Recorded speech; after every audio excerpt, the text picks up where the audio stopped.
What do you get when you take and combine parts from Last Friday Night by Katy Perry, Chop Suey by System of a Down, Somebody That I Used to Know from Gotye, and Blinding Lights by The Weeknd into one piece of music?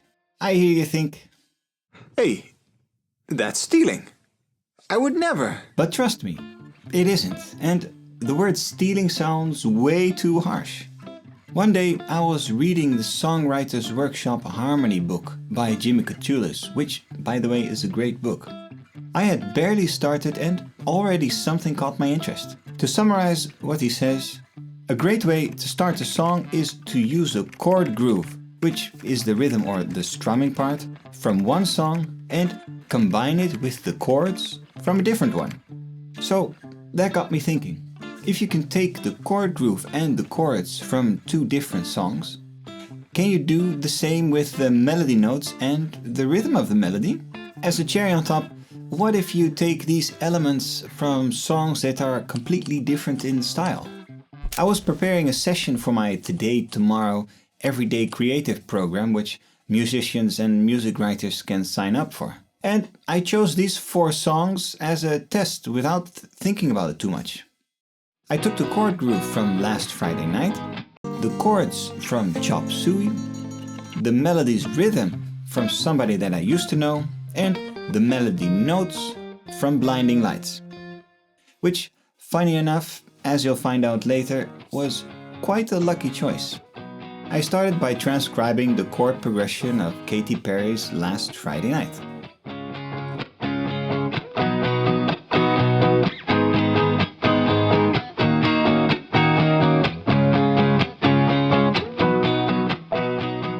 Then I analyzed the intro chord progression from Chop Suey by System of a Down.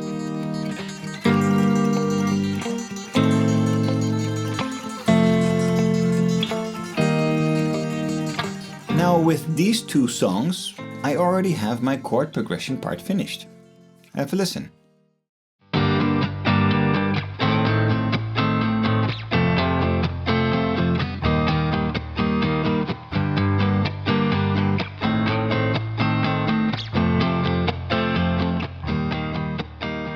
For the melodic part, I started by notating the xylophone rhythm from the intro of Gotye's Somebody That I Used to Know.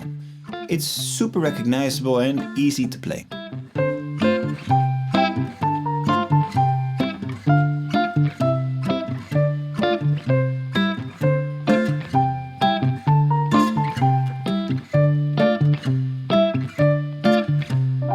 And as you might expect, I transcribed the pitches of the chorus from Blinding Lights by The Weeknd.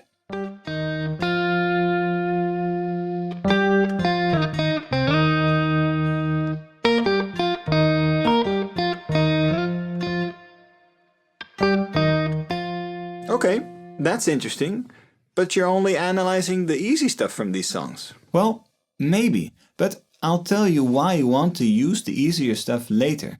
Because there's a very good reason for this. Now it's time to put everything together.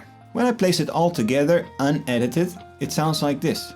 And have a close listen to why Blinding Lights is such a lucky choice.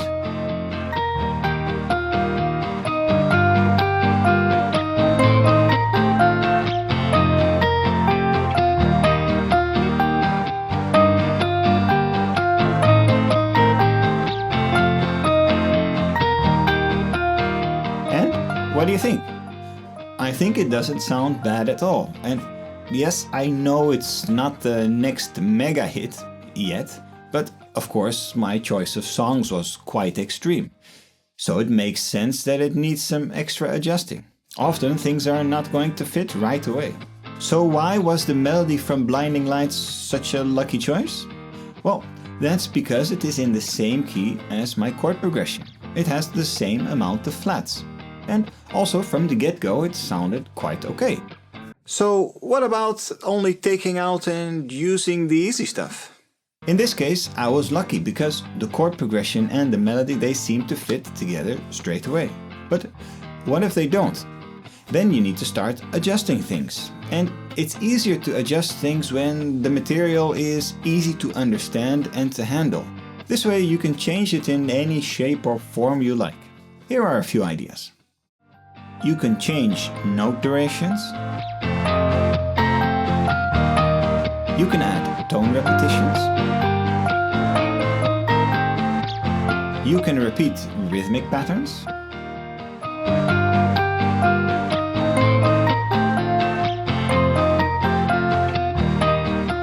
And for example, you can change the chord duration and rhythm.